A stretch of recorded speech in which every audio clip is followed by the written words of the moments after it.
All right, it's the last panel of the day and it's showing, but we'll try to make it interesting for whoever has stuck around with us for this long.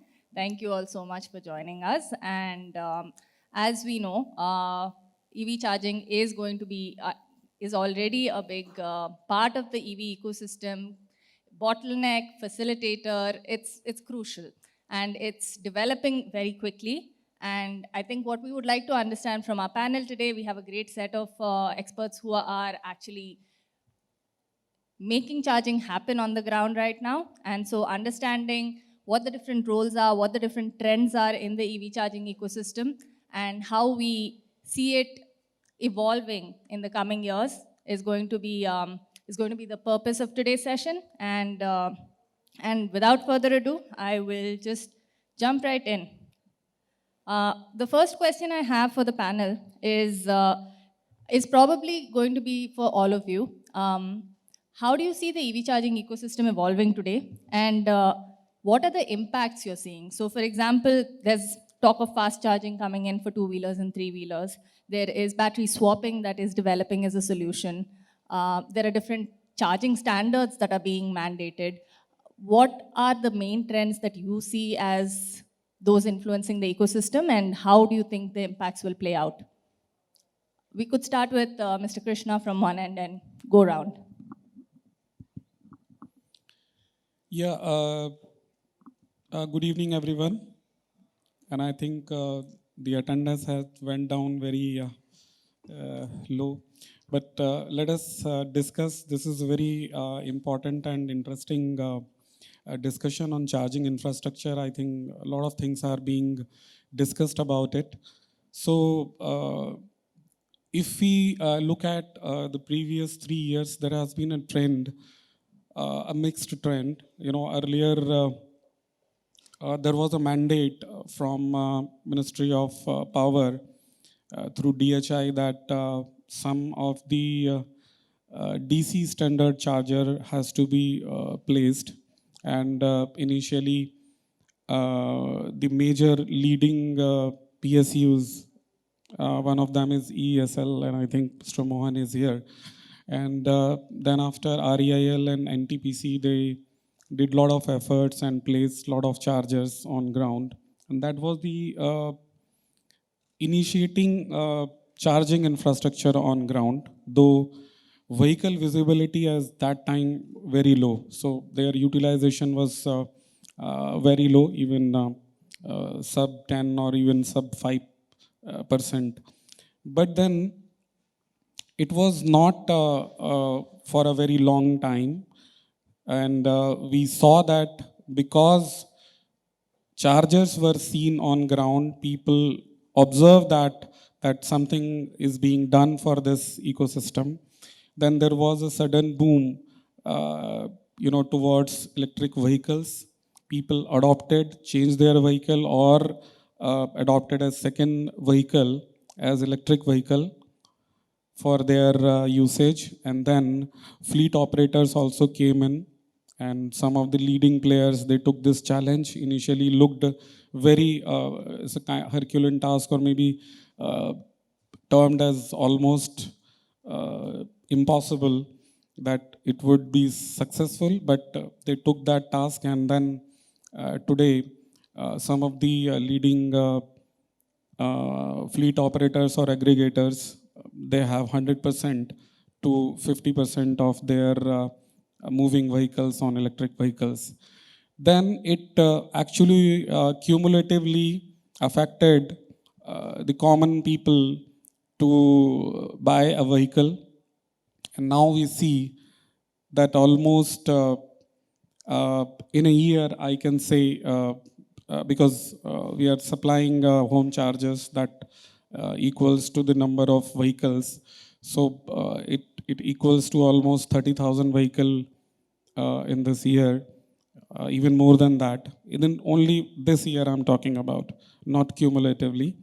So it is a cumulative impact on looking at some vehicles moving around, then ease of getting charger availability, though I'm not saying that 100% hurdles have been identified as well as addressed, but most of them are now at least visible, and we know what hurdles to be addressed, and everyone, all these stakeholders are working collectively to address them. OEMs are addressing, giving higher mileage, higher kilometer ranges. Then chargers are adopting, the requirement already standardized. I think CCS is the final adoption. It seems like that. Then CPOs, they are playing a very crucial role, and we see that now it is, somebody can think about even moving in their EVs, and I have my colleagues and friends, they are going for some vacations or even official tours in their own personal electric vehicles, because they know that on the highways they will get top up charging. So this has come across all the hurdles and thoughts initially, which were 3 years back, that whether this would be successful or not. So now it is 100%. I can say with confidence, and the industry also understand that this is achievable and within reach, whatever targets have been taken by Indian government. And I think in two-wheeler, three-wheeler segments, probably we will overachieve, or we will rather achieve faster than expected. That whatever target was set, we can achieve, in next 4 or 5 years time, rather than waiting for year 2030.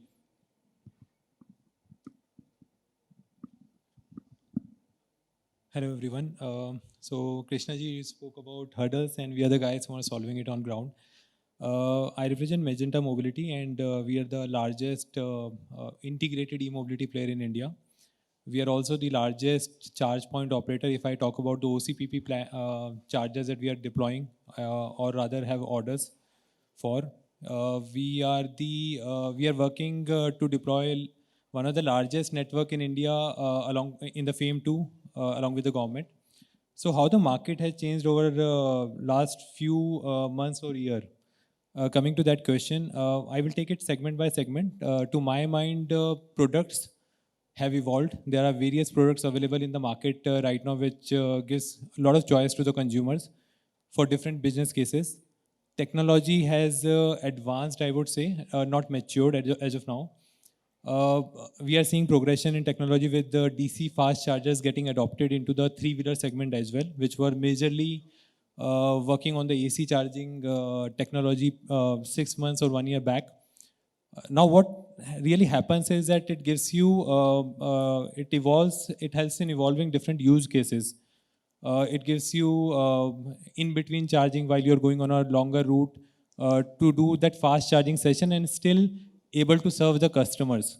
That is where the market is evolving. But from the business model perspective, I would say that more or less we are seeing where the market is going, what are the different business models that are going to exist or evolve over a period of a year.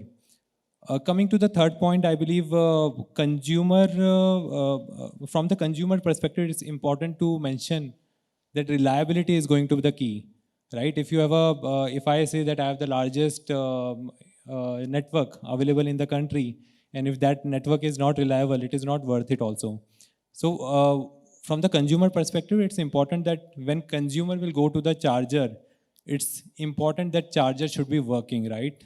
And that is where the EV adoption is going to happen. So we are manufacturing chargers, we are deploying chargers, we are operating and maintaining chargers, and we are also operating the for last mile mobility. We are operating vehicles, right? So we understand the challenges, what are there on the ground. So we are trying to solve all of them. So market has evolved, and I see that EV adoption is going to go at a much higher pace than what we have seen over last 1 year. More than 100% growth globally in terms of the sale. Similar growth I expect this year also. We are still very far away from the kind of network that is required. if you talk about the numbers of chargers available per vehicle, 125 is the number. 125 vehicle is being served by one charger, right? Whereas in comparison to China, where the number is around 6, and if you talk about US, this number is around 19. So we still have to go a long way, but we are on the right track, and this is what I have seen over the last few months. Thank you. Hi. First of all, thanks for not keeping this empty. So, a big round of applause to you all. It's late and we understand that. I'm Dhiman and I'm from GoEgo Network. We are also in the same zone as Magenta. We want to be the most trusted charging network. We also manufacture our own chargers, deploy them. What we've seen in the two-wheeler space, particularly, where we've deployed and see maximum utilization is educational institutes. The next generation is switching. I think once the kid passes out of 12th, that is one very big instance where this buying use case happens. And now that use case is happening towards electric. So we are one of the leading OPEX providers for educational institutes where we see upwards of 8% utilization happening. Chaitanya's question of the DC use case, that's more or less for mostly I see as the fleet management guys, where they're doing more than 60, 70 kilometers. That means the battery discharges at least once. So opportunity charging is where they will gravitate to. Other than that, I don't see much of a use case for these small battery packs. But again, everyone needs fast. It's just a vanity matrix. When you're on ground, you know that there is a grid limitation to get that kind of grid capacity. There is a lot of back and forth with the DISCOM, which I think Mohanji will be able to tell you even better. They have also been liaising with the government. In fact, we also have to do that. For every charger which goes up, if there is a non-existent load, it will take as long as a year for it to get the existing load capacity enhanced. That is the kind of harsh reality which we are. So yeah, DC use cases are there. There are limited use cases. Again, battery swapping is coming there. Again, there is a different use case altogether for battery swapping as well. But apart from that, happily, most of the younger generation is coming to their colleges or their workplaces, parking their bikes, putting it on charging, and then coming back after whatever 3, 4, 5 hours to a fully charged vehicle. And I think that's more or less where we see one particular user will charge their battery once in 3 days. So that's the reality of what we see as private users of two-wheelers. These are the trends, and we have almost, again, 2,000 plus users on our network on the two-wheeler space. So these are realities where, again, obviously the OEMs have to make their product better, more likable, and open to all the others for their use cases as well. So they will come up with a DC standard. But yeah, the use cases I feel are currently very limited. So thank you. Good evening, everyone. So I represent CESL, which is Convergence Energy Services Limited. It's a public company. We're a public charge point operators. So we're also building up the public EV charging stations in order to captive charging business, but primarily we're building up the public EV charging stations. If you look at in India, India is a different or unique transportation ecosystem. So we have like different vehicle segment, two-wheelers, three-wheelers, four-wheelers, and even the electric buses.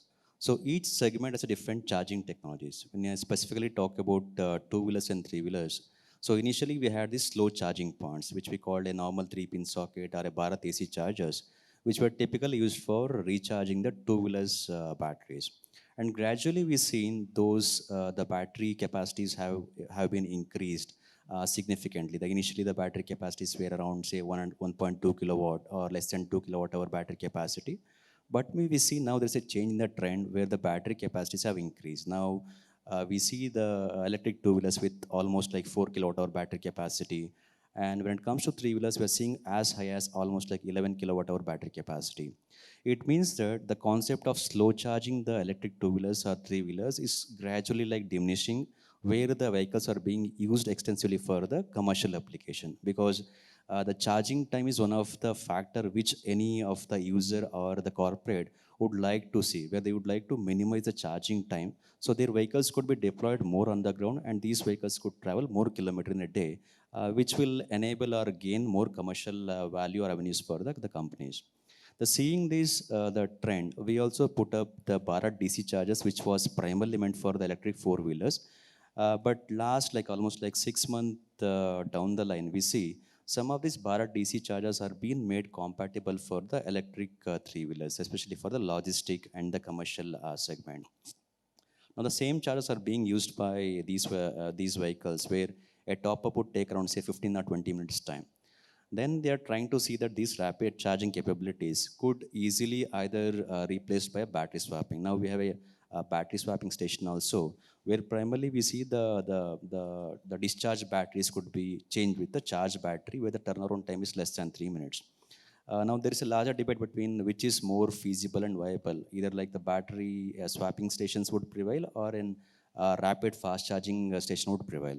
It depends upon the application, because once you go for a battery swapping station, I think the value means the acquisition value of the electric vehicles would go significantly low, because the batteries would be offered as a service to the user. When you go for rapid charging capabilities, where the batteries are fixed with electric vehicles, this will have the more capability of like recharging in a shorter time, maybe like 20 minutes or 30 minutes, and this would give a sufficient range for the user. In the battery swapping, until unless we have an extensive or spread network, uh, the application or use of these vehicles could be restricted. So seeing this trend, we as a company, we also cautiously built some of the pilot, the Bharat AC stations for the two-wheelers and three-wheelers. And also we have put up large number of DC charging stations. From our experience of operating more than 400 public EV charging stations, we put up the slow stations at very high density pockets of where we found a lot of e-rickshaws and the electric autos. Still the utilization levels are less than 3%. So we were also like wondered like why such utilization levels are low when we even put up at the best possible locations for gaining the heavy traffic or the utilization from the EV charging station. The reason being, the many of the vehicle OEMs who are providing the slow charging socket, typically they comes with a 3-pin connectors. And when you look at the Bharat AC connectors, these are industrial connectors. So typically again they need to make a little a kind of Indian jugaad or modification by switching from 3-pin to the industrial socket. And typically the three-wheelers is more like an unorganized market presently, especially when it comes to the passenger. But in the cargo and the commercial, we see like the standardization has been attained to a larger extent, and where the utilizations are getting significantly high in the DC application. Uh, and also looking at the EV sales, which we say like 30% would be electric vehicles by 2030. It means we are talking nearly close to 50 million electric vehicles on road. And even if I say close to 70% would be a two-wheelers or three-wheelers market, it's there about around 35 million vehicles on road. And this would require significantly high number of charging points. And India as a country, we don't have that the accessibility for a private charging at many of the residential locations and even in the urbanized cities. So largely, I think there is a mix of stations where primarily we see the public or the public station will be more prominent considering the private charging accessibility. But still the two-wheelers and three-wheelers still would rely on the slow charging points when the applications are meant for the private users. But when it comes to commercial application, we largely see the fast charging and the battery swapping would prevail. So these are my initial thoughts. Yeah, thank you. Good evening, everyone. I represent Park Plus, which is a startup in the auto tech space. We are the largest community of vehicle owners with close to 50 lakh vehicles with using Park Plus services. We basically provide end-to-end services with respect to let's say a car, right from the point of buying a car to selling a car, whatever services are required, be it insurance, be it access control, be it FASTag, be it daily car cleaning. All of these services are provided on a single platform. The natural extension for us was to provide solutions regarding EV charging as well. And what we have done is that we have partnered with multiple players. I think Dhiman sir is one of our key partners here from GoIgo. We are setting up charging stations, charging zones across different real estate, which is residential societies, corporate offices, malls. Right now, we're talking about two-wheelers and three-wheelers. So let's say two-wheelers, what is happening is that, a lot of, as Dhimansa said, youngsters, females, elderly people have started using electric vehicles. The key question is, how do you enable the charging ecosystem for them? We basically believe that, a residential charging is the point to go, where a consumer basically charges his vehicle and goes out to do his daily stuff. There are challenges over the last year or so. Obviously, we have been able to, address those challenges. Load availability being one of them. Working around the RWAs, the decision makers is another challenge which we have been able to overtake. A lot of visibility has gained space, specifically to green number plates on the ground. Everyone knows that, we have started seeing them in good amount on the roads now. What is happening on the two-wheeler side is, for the consumer, charging makes more sense, but on the B2B use case where we are talking about the commercial applications, a lot of people are trying to come with battery swapping solutions. It's hard to scale given that again it requires a lot of load availability. You have security concerns in the public domains, and public charging anyways is overly burdened with everyone getting into that space. So I think next wave of growth in the EV kind of ecosystem is going to come from well managed gated communities or gated premises where the safety and security of the equipment, charging equipment, would be taken care of. Thank you. Thank you. Thank you for your initial remarks. I mean, even if I start summarizing them to just maybe provide a glimpse of what some of these trends all of you have spoken about are, I think everyone has spoken about how the three-wheeler ecosystem is starting to move towards the fast charging use case, especially for the B2B applications. Dhiman, your point is noted that yes, it is limited applications and people are going to prefer overnight charging, but there is going to be opportunity charging points coming up and requirements coming up. At the same time, the verdict on fast charging versus battery swapping, especially now that we're getting into fast charging in the smaller vehicles, is split. It's, I'm speaking to a lot of people and I'm not hearing any unified verdict yet. And it's not just this group, but others as well. So I think there is a wait and watch system there. But I think one thing that's becoming clear is the more delay there is in faster battery swapping ecosystem development, the more the less the less important it might become.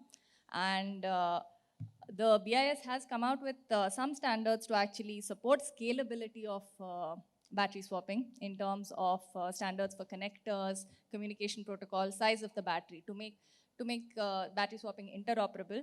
But again, these are draft standards. There's a draft battery swapping policy. So we'll see how those evolve because there's also, I think, a lot of industry feedback and resistance coming in. So how that evolves remains to be seen and I think will be something that's coming up in the next year. And Supesh, you brought up residential charging, which if any of us have been following the news, we've seen sort of blow up in the news over the past year or so. And there is a clear awareness now that, especially for personal vehicles, that's a bottleneck. And for new vehicles, there might be other ways of doing it. There might be a bylaw way of doing it. It might be easier to integrate into new constructions. But for all of us who live in existing buildings, if we are thinking of getting an EV, I think the first thing we will want to see is a charging point. And that's where players like yours might actually start making some headway. So first, so with these remarks, I'd like to just go into a little bit more on the technology first, and then maybe look at the governance aspects as well. So on technology, one of the as there are more and more charge point operators out there, each with their own sort of proprietary maybe chargers, because it's a very integrated market right now is what I'm seeing. A lot of CPOs are either procuring from the same places or manufacturing and operating their own charging stations. So what is the word on interoperability? Is that something because everyone seems to have their own app. everyone needs to subscribe to a different app. And Delhi has recently come out with an open database for charging, which is an interesting move. But is that enough? Is it a state level thing that should happen, or is it something national that should happen? Should there be protocol requirements coming in, like OCPP, OCPI? Should that be regulated by government? So maybe I'll ask the two CPOs that are in our panel, Rahul and Dhiman, to comment on this.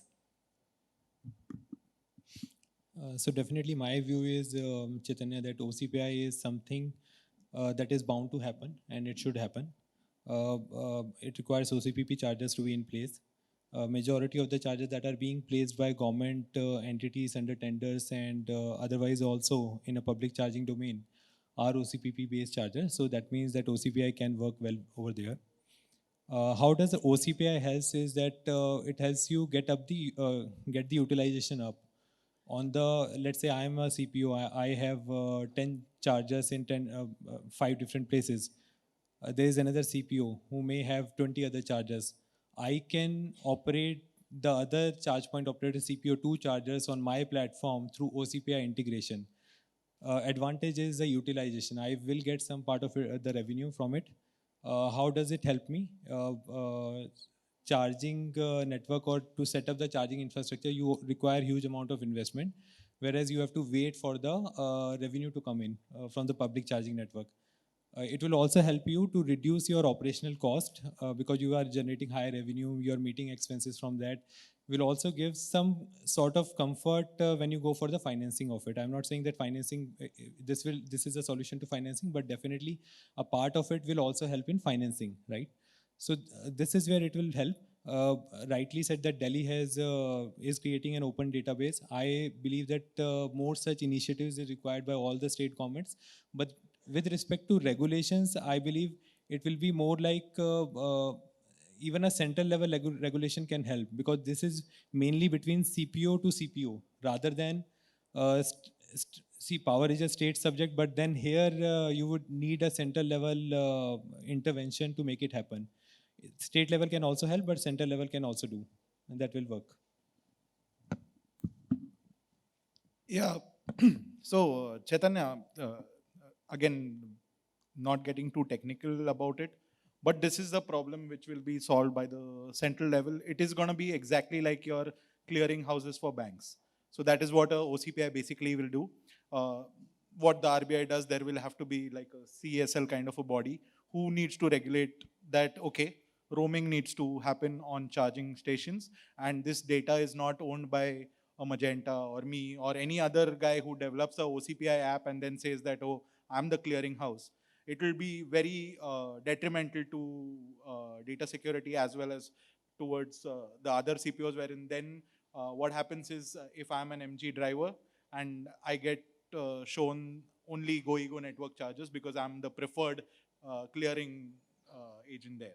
So all that needs to be regulated from the center, but yes, it will help the common user for sure. You and me today don't necessarily plan our trips that well.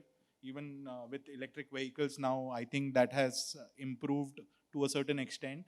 But yeah, if there is a charger nearby, I need to start charging and stop charging with my one single app, and that should be, I think, technology's problem to solve, not mine, instead of just having 25 different charging apps. So yeah, that's something which I believe is going to happen from the center or the governments as per se, because we as charge point operators and makers of charging stations, we see that obviously if India needs close to 4 crores or whatever, 40 lakh chargers, not every one of those chargers is going to be put by an Hexacom or a Magenta or a GoEgo or a CSL. There'll be almost 20 different players. But that shouldn't hamper the experience of the user. And that is the most important thing here, wherein that wallet share is what every one of us is gunning for. That EV user coming to our charger and charging. So yeah, OCPI is needed. It's probably the need for the day. Now there are enough players and enough charging stations for it to happen. But yeah, it's still a long way away for us. Just a couple of quick follow-ups. So this clearinghouse, what sort of structure should it have to actually have the power? Because recently, people may have seen, I'm sure, there was a notification by BE, the Bureau of Energy Efficiency, that all CPOs should please submit their, charger locations and, not operational data, I think, but charger locations and all, so that they can create a centralized database. So I don't think all the CPOs have actually complied. Maybe because they don't know what will be done with it, whether they've got any power or not. So this clearinghouse needs a sort of very specific, it needs to be entrusted with that power and have that authority that all of you would actually submit it to them, no? So again, it is a protocol. Like the clearinghouse, either it will be like the data will be on cloud or whatever. It will be masked. Means OCPI enables all that. So the only problem will be that if it is something which is owned by me or him, we become biased. So it has to be an unbiased agency which everyone looks up to, and so a regulator. A regulator need necessarily be the guy who runs this clearinghouse. Like RBI does it, right? It means then you know that if a check is to be honored, it is to be honored, and then that guy needs to be held responsible. If it's IDBI going to an ICICI, that's the way it moves. It's not something where RBI itself does anything apart from being a regulator and a clearinghouse. Correct. So that ways, yes, the responsibility should be central. Be asking for data of map locations really means you're already on Google Maps, you're already on that app. If I download your app, I know where you are. So I don't think that is something which people should keep close to their heart. It is only about the customer data, which I think OCPI is doing a good enough job by setting that protocol and masking that data whenever clearing happens on interoperability. So maybe just to add like what Timana said. So I think the Bureau of Energy Efficiency being the central nodal agency, they are trying to create a CPO registry. So because right now if you look at like, if anybody want to ask you like how many stations you have, so everyone will come up with like different numbers. So BE is trying to put that CPO registry where they want to register the CPOs. And the CPOs would be given a specified login access where they would be listing all their charging station. That is more like an information which would be made available to publicly for use. But coming back to like on the clearinghouse requirement, so we are also trying to build up an application where we would like to host our charging station with other MSPs or the CPOs, and vice versa. We'll also like request them to host their stations in our application. The reason being, this would only help the customers to access the charging facility. With a single app, perhaps the user can go to any of the network charging station and he can still do that recharging of their electric cars. Here in the back end, we need to have a certain commercial engagement, because the moment if a CSL user uses other MSP user or CPO user, there has to be certain commercial engagement which has to be settled on the back end, which perhaps would require a kind of a payment settlement layer or a clearing house structure where the settlement happens like automatically, because these transactions are small value transactions, and these are like in multiple numbers. Even if you look at our per month transaction, it's more than 25,000 transactions where the value may not be very high. These are like 100 rupees, 200 rupees, 150 rupees. These are very small value packets, which requires a kind of automated transaction clearing system where like multiple CPOs can join hands and where this clearing could happen through an independent or a neutral body based on the commercial engagement agreed between the different CPO partners. Maybe, Mohan, just one last question on this particular topic. Who would be that regulator to sort of ensure this moves in the right direction? Who is well positioned to do that? So presently in the market, it's more like a peer-to-peer engagement, because we're not seeing a kind of all CPOs are agreeing for an roaming or interoperability engagement. Right now, I think the peer-to-peer engagement we have seen, because the CPOs may be like who has a better presence in North India, may like to work with some of the CPO who has a better presence in South India, because it shows like they're not competing with each other and their customer base are not affected by the engagement. So right now it's more like a peer-to-peer what we have seen, but I think Bureau of Energy Efficiency, maybe they come out with a certain regulatory requirement where this roaming could be made as one of the requirement to increase the convenience for the customers to use the EV charging station. But I think still there is a time. I think it's too early to bring some of the regulatory requirement for getting those interoperability. But in the future, obviously, I think we need to have a larger role where this roaming has to be enabled if we want to enable, if you want to ensure that electric vehicles would be used for long distance traveling. Thank you. When we're talking about long distance traveling, that brings me to the next question, which is highway charging. Highway charging, yes, there are some networks right now, but they're not reliable. They're not entirely reliable. I have anecdotal data, but a Mumbai to Pune trip for a friend became very hellish because the charger on the way was not working. So he came down to the last 5-10% sort of a system. So in terms of highway charging, there's the grid availability issue. There is which would be your best partners along the highway issue. So there's business viability. There's technological issues. So how do you see this being solved? Maybe Mr. Krishna, we can start with you if you have any thoughts on this.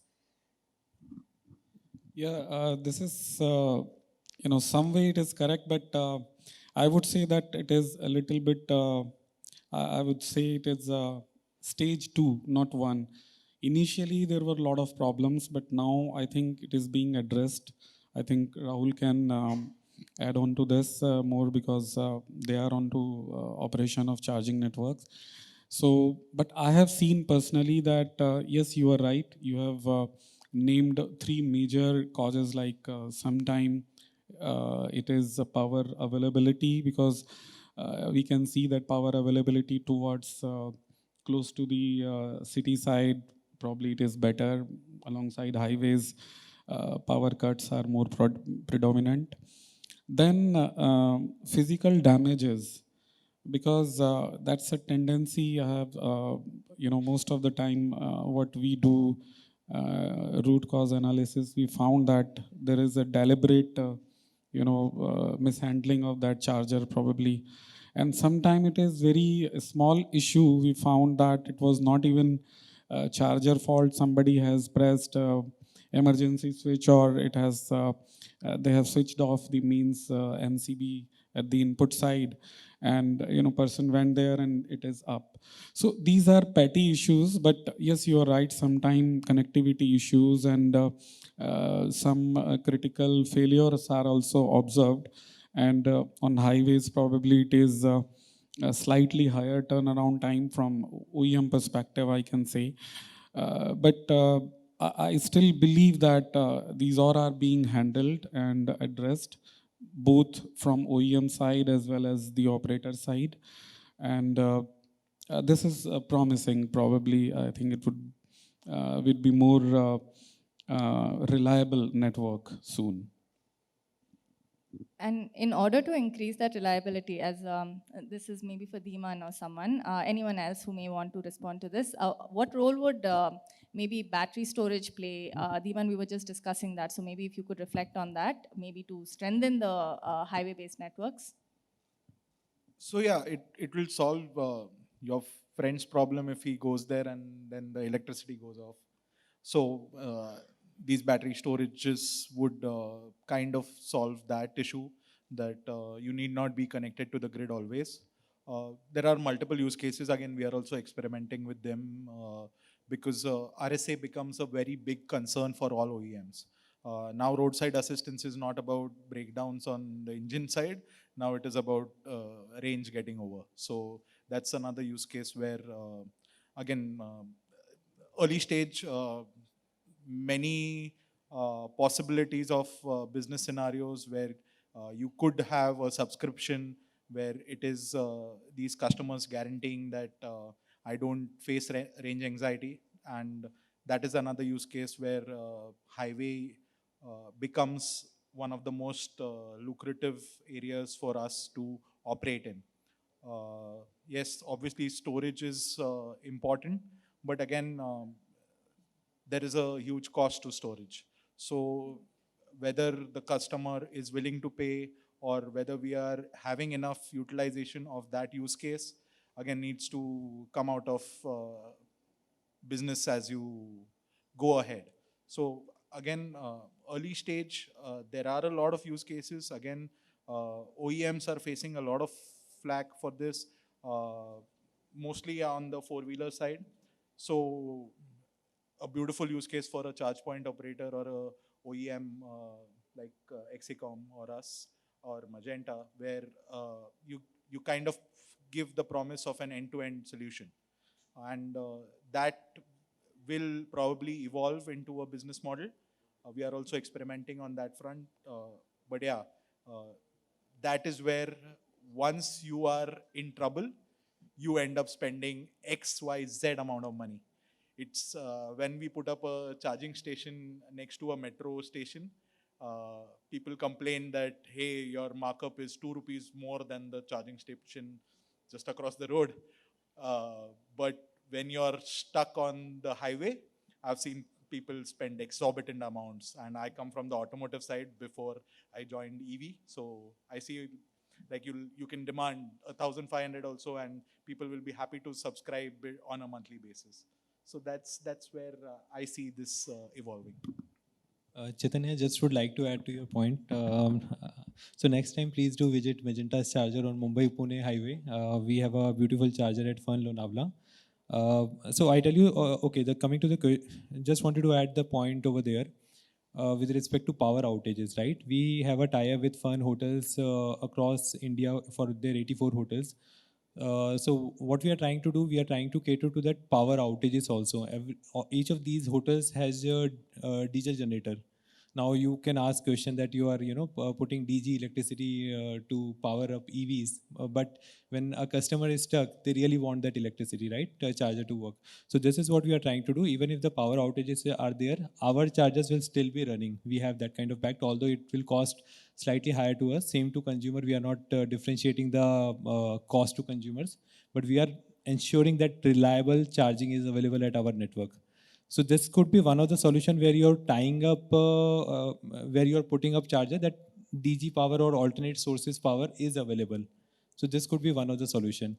And this also ensures setting up charger at places like hotels and restaurants on highway, that customer can spend that 20-25 minutes having food or doing some other activity, which could be an ideal case for highway charging.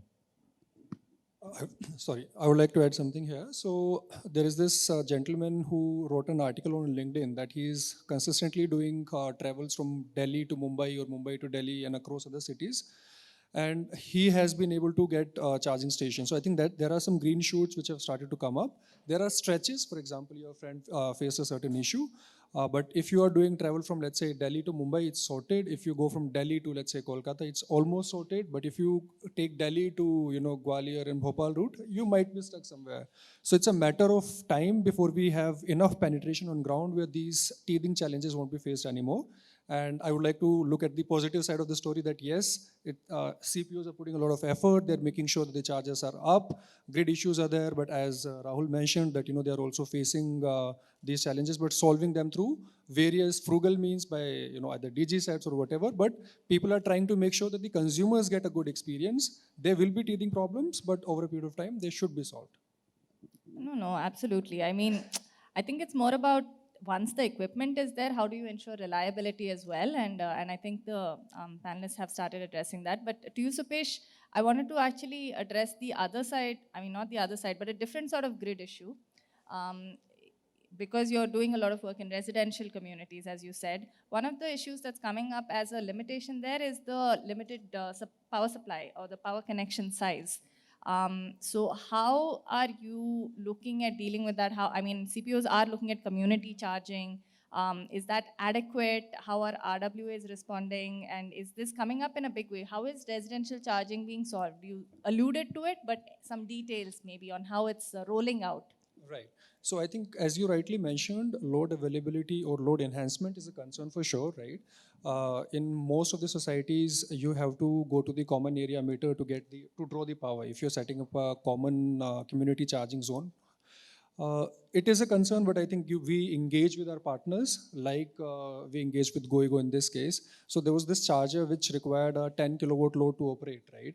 We worked on a product with our partner to make sure that we get down to a charger which requires 3.3 kilowatt. So at least the charging infra can be enabled. Now it is up to us to engage with the decision makers, as in the RW of a particular property, to work with them, to work with the discom to ensure that load enhancement as a service could be built, and the time and effort which goes into kind of enhancing the load gets reduced, or it could be outsourced as a service so that the society residents get the benefit.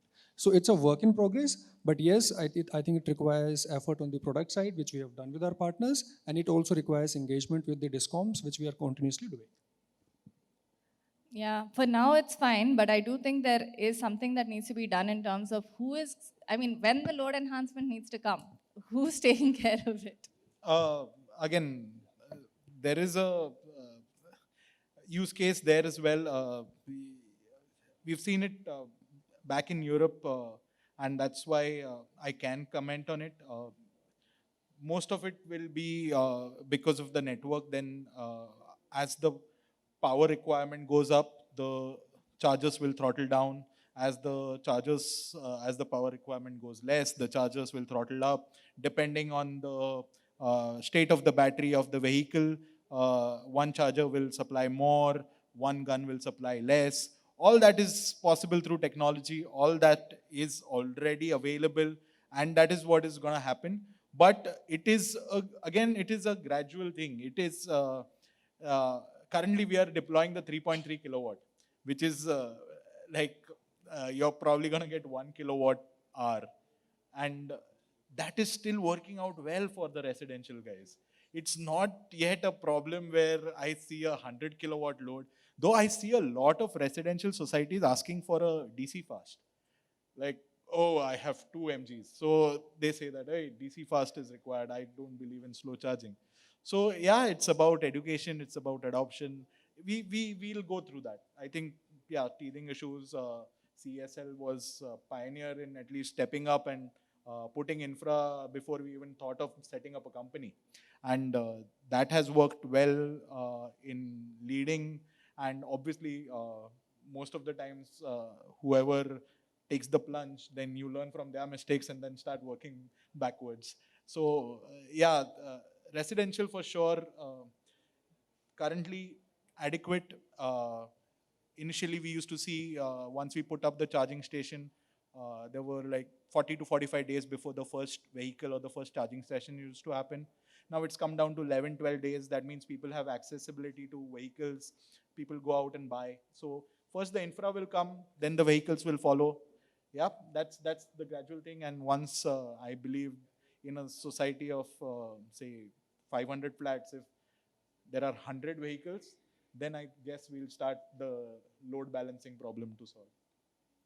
Yeah, and I guess by then we would have solved interoperability as well, so that you don't have a cap, you don't get locked into the same provider. Chaitanya, just would like to add one more point on top of what he mentioned. So definitely there will be product innovation, that is one. There will be chargers available which are smart chargers which can help us, time of day and all those things will come into picture. So I believe regulatory incentives has to come into place which will control this load requirement, because you have a lesser load requirement at the night, right?